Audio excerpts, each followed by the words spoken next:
नमस्कार दोस्तों, जय हिंद। द बोरिंग डायरी के एक नए एपिसोड में आपका स्वागत है। आज हम डिस्कस करने वाले हैं रिसेंटली आई एक खबर के बारे में, जिसमें ऐसा कहा जा रहा है कि भारत के मुकेश अंबानी और यूएस के एलॉन मस्क और उनकी company SpaceX satellite based internet को लेके, उसके स्पेक्ट्रम के ऑक्शन को लेके आमने सामने हुए हैं। ये सर्विसेज भारत में लॉन्च होनी है, कब लॉन्च होनी है इसका भी कोई स्पेसिफिक डेट मालूम नहीं है। बट क्या है ये सैटेलाइट बेस्ड इंटरनेट और क्यों ये सब जंग छिड़ी हुई है और इसके ओवरऑल जियोपॉलिटिकल मायने क्या होंगे भारत के लिए, आज हम इस वीडियो में इसको डिस्कस करेंगे। वीडियो में आगे बढ़ने से पहले आप चैनल को सब्सक्राइब करें, वीडियो को लाइक करें। मैं ऐसे इन्फॉर्मेटिव वीडियोस हर हफ्ते लाता हूं, तो चलिए इस वीडियो की शुरुआत करते हैं।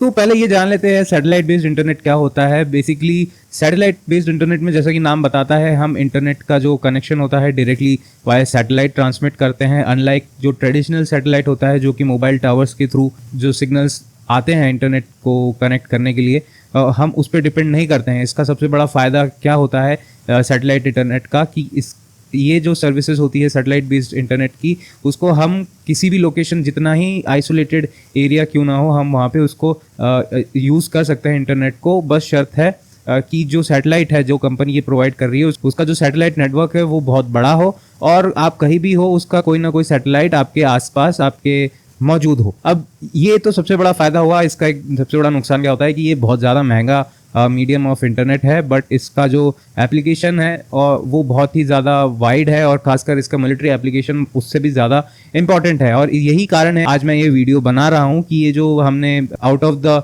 वे जाके इलॉन मस्क का जो प्रपोजल था कि जो इंटरनेट का स्पेक्ट्रम का जो अलॉटमेंट है वो हम डायरेक्टली एडमिनिस्ट्रेटिव वे में करें इंस्टेड ऑफ ऑक्शन, जो कि इंडियन टेलीकॉम कंपनीज चाहती थी और जो कि ऑलवेज होता हुआ आया है इंडिया के केस में, कि जो स्पेक्ट्रम होते हैं टेलीकम्युनिकेशन से रिलेटेड, उसको ऑक्शन होता है। और ये पहली बार हुआ है कि हम एक बाहर की कंपनी के रिक्वेस्ट पे ऑक्शन की जगह हम एडमिनिस्ट्रेटिव डिस्ट्रीब्यूशन ऑफ स्पेक्ट्रम्स पे जा रहे हैं। तो देखिए, अगर हम स्पेसएक्स की जो स्टारलिंक सैटेलाइट सर्विस की बात करें तो देखिए ये दुनिया का सबसे बड़ा सैटेलाइट इंटरनेट सर्विस है और फिलहाल स्पेसएक्स के पास 6426 सैटेलाइट्स मौजूद है अपने सर्विसेज देने के लिए, और वो टारगेट कर रहे हैं आने वाले 10 सालों में इसको 42,000 सैटेलाइट्स तक लेके जाए। और सैटेलाइट नेटवर्क की बात करें, स्पेसएक्स अब दुनिया का सबसे बड़ा एंटिटी है जिसके पास अपने 6426 सैटेलाइट्स है। इतने सैटेलाइट्स किसी भी गवर्नमेंट या प्राइवेट एंटिटी के पास नहीं है, तो अपने आप में ये एक बहुत बड़ा फ्लेक्स है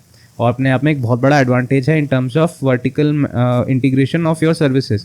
तो वो कॉस्ट को कभी भी चेंज या फिर अपने सहूलियत अनुसार कॉस्ट को चेंज कर सकते हैं। ये जो एडवांटेज है ये हमारे किसी भी इंडियन प्राइवेट प्लेयर्स के पास नहीं है।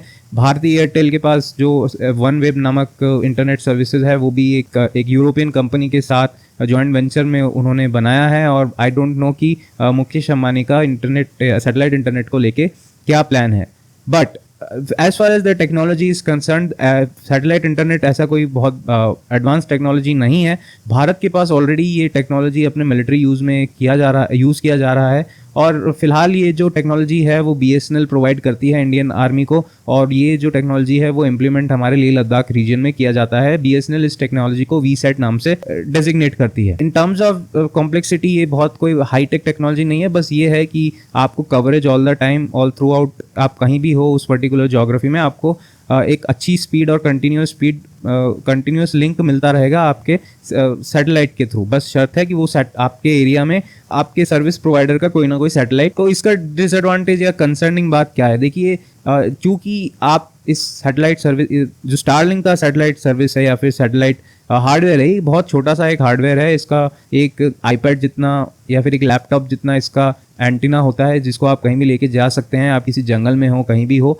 आप बस अपना जो भी हार्डवेयर है उसको सेटअप कीजिए, कहीं टेबल पे रखिए और आपका इंटरनेट बस चालू हो जाएगा। उसमें कुछ ज़्यादा कॉम्प्लेक्स इशू है ही नहीं। अब प्रॉब्लम ये है कि अब हम एक सिचुएशन इमेजिन करते हैं जहाँ पे आपने रिसेंटली देखा होगा कि जम्मू में बहुत सारे आतंकवादी हमले हुए और उन आतंकवादियों के पास इस तरीके का एक हार्डवेयर मौजूद है।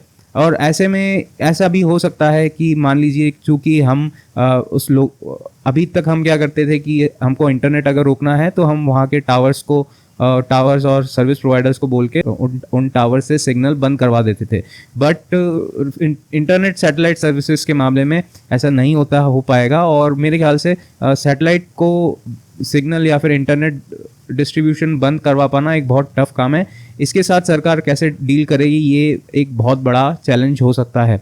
सेम केस अगर हम मणिपुर या फिर हमारे माओइस्ट हिट रीजन्स में देखें कि अगर उनके पास इस तरीके की हार्डवेयर आ गई जहाँ पे आपको चाहे जितना भी रिमोट एरिया हो वहाँ पे आपको इंटरनेट की सर्विस मिलेगी, और सरकार के कहने पे उस इंटरनेट सर्विस को बंद कर पाना बहुत ही मुश्किल है, तो ये एक तरीके से हमारे लिए एक नेशनल सिक्योरिटी चैलेंज भी हो सकता है। एक और प्रॉब्लम ये है कि जब इंटरनेट जो होगा वो हमारे टावर्स के थ्रू नहीं डिस्ट्रीब्यूट हो रहा होगा, तो ऐसे केस में मिस इन्फॉर्मेशन और डिसइन्फॉर्मेशन का जो आदान प्रदान है वो बहुत जल्दी हो सकता है। और भारत जैसे देश में जहाँ पे दंगे बस 5 मिनट और एक फेक न्यूज़ से दंगे भड़क सकते हैं, ऐसे में नॉन स्टॉप अनस्टॉपेबल इंटरनेट हमारे लिए अगेन एक सिक्योरिटी थ्रेट हो सकता है। तो ये एक इशू है जो मेरे ख्याल से सरकार को ध्यान में रखना चाहिए, और इस टेक्नोलॉजी को जो है जस्ट बिकॉज टेक्नोलॉजी है मार्केट में उसको इम्प्लीमेंट कर देना चाहिए। हमें पूरा एक इन डेप्थ एनालिसिस करनी चाहिए कि ये जो टेक्नोलॉजी है इसके जो सबसे बड़े यूज़ केसेस हमें अभी तक देखने को मिले हैं वो सिविल मार्केट से ज़्यादा मिलिट्री मार्केट में ही देखने को मिले हैं। फॉर एग्जांपल यूक्रेन, जहाँ पे स्टारलिंक ओपनली यूक्रेनियंस को इंटरनेट सर्विस प्रोवाइड कर रहा है, क्योंकि रशिया ने जो यूक्रेन के जो टेलीकम्युनिकेशन इंफ्रास्ट्रक्चर है उसको ऑलमोस्ट डिस्ट्रॉय कर दिया है। और अगेन ये एक स्टारलिंक का मिलिट्री एप्लीकेशन सबसे बड़ा देखने को मिला है, और भी कई एरियाज है जहाँ पे एक मिलिट्री जोन में स्टारलिंक ने जाके अपने सर्विसेज प्रोवाइड किए हैं। मोस्टली इन सब केसेस में ये वो उन पार्टीज़ को सर्विसेज प्रोवाइड करती है जो कि अमेरिका के फेवर में बात करती है। तो कल को हो सकता है कि भारत एक डेमोक्रेसी है, यहाँ पे कोई ऐसी पार्टी भी हो सकती है जो अमेरिकन पॉलिसीज़ के विरुद्ध बात करती हो। कई ऐसे मामले हैं जिनमें अमेरिका के स्टांस के साथ हम नहीं जाते हो। ऐसे केसेस में स्टारलिंक हो सकता है ऐसे एंटी सोशल या फिर डायरेक्टली देश विरोधी ताकतों को इस तरीके की सर्विसेज प्रोवाइड कर दे जो कि प्रो अमेरिकन वॉइसेस हो। स्टारलिंक या फिर सिर्फ स्टारलिंक को सिंगल आउट करना सही नहीं होगा। अब हम कह सकते हैं कि जो इंटरनेट बेस्ड सैटेलाइट है इस पे मॉनिटरिंग है, इसका जो रेगुलेशन है ये पहले बहुत ज़्यादा अच्छे से डिसाइड कर लेना चाहिए, फिर ही हमें इस तरीके की टेक्नोलॉजी को इंडियन मार्केट में लाना चाहिए। मैं मानता हूँ कि इसको इंडिविजुअल लेवल पे हर कोई नहीं खरीद सकता, क्योंकि इसका जो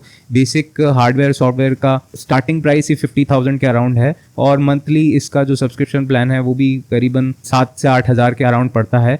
तो ये हर कोई नहीं ले सकता, बट कोई ऑर्गेनाइजेशन ज़रूर ये खरीद सकता है, और गलत ऑर्गेनाइजेशंस ने इस तरीके के हार्डवेयर को खरीद लिया और उनको ये सुविधा मिल गई एक रिमोट एरिया में एक बहुत फास्ट इंटरनेट का, जिसको कि सरकार इजीली कंट्रोल नहीं कर सकती है और जिसको रोक भी नहीं सकती है इजीली। तो ये एक बहुत ही चिंता का विषय हो जाएगा बाद में हमारे लॉ इन्फोर्समेंट एजेंसीज़ के लिए, सिक्योरिटी एजेंसीज़ के लिए। तो इसलिए मेरा मानना है कि इस टेक्नोलॉजी को हमें थोड़ा सा शांत रह के सोच विचार करके इसका इम्प्लीमेंटेशन करना चाहिए, और इस तरीके से जो भी स्पेक्ट्रम का डिस्ट्रीब्यूशन हो इस तरीके से करना चाहिए कि हमको एक सॉलिड फ्रेमवर्क मिले इन केस ऑफ इमरजेंसीज कि हमें मान लीजिए कहीं पे इंटरनेट रोकना है, बाद में ये टेलीकॉम ऑपरेटर्स चाहे वो बाहर के हो चाहे वो इंडिया के हो, इन पे हमारा फुल कंट्रोल रहे, इन स्पेशली इन रीजन्स जहाँ पे सिक्योरिटी सिनेरियो बहुत ज़्यादा अच्छे नहीं है, specially in north east, some states in north east, in Kashmir and in some areas in the Chhattisgarh and Jharkhand belt. आशा करता हूँ आपको वीडियो अच्छा लगा होगा। अच्छा लगे तो आप वीडियो को लाइक करें, चैनल को सब्सक्राइब करें। तब तक के लिए नमस्ते, जय हिंद।